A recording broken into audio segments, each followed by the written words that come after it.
Jean Ricato, pouvez-vous nous présenter la presse agricole rurale et cynégétique? Alors, c'est une presse qui existe depuis 80 ans. Elle regroupe la presse agricole départementale et nationale, ainsi que la presse cynégétique, qui est la presse de la chasse. Alors, historiquement, c'est une presse papier qui évolue de plus en plus vers les formats numériques, à savoir les formats audio et formats vidéo. Comment qualifiez-vous cette presse et quelles sont ses missions? Pour moi, c'est une presse des territoires, dédiée à l'actualité, aux informations techniques et réglementaires, et qui met en avant les expériences des agriculteurs sur le terrain. Les 225 titres de la presse rurale se font l'écho de la richesse des territoires et contribuent à créer du lien social sur l'ensemble de l'Hexagone. Quels sont les challenges à venir?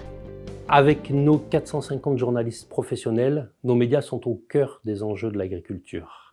La souveraineté alimentaire, le réchauffement climatique et la transition agroécologique. François Purseigle, comment la presse agricole accompagne l'agriculture dans sa transition? La presse agricole a réussi à maintenir un lien traditionnel, voire filial, avec sa communauté d'agriculteurs, de chefs d'entreprise.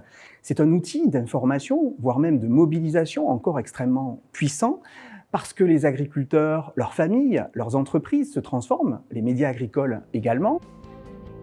Selon vous, quel défi majeur cette presse doit-elle relever? L'un des défis majeurs pour la presse agricole, c'est de parvenir à s'adresser à une pluralité de projets entrepreneuriaux qu'incarnent ces agriculteurs et leurs familles, qu'ils soient commerciaux, artisanaux, patrimoniaux, voire même industriels. Et je connais bien la presse agricole et nul doute qu'elle parviendra demain à relever les défis de cette révolution agricole indicible qui est à l'œuvre aujourd'hui dans les campagnes.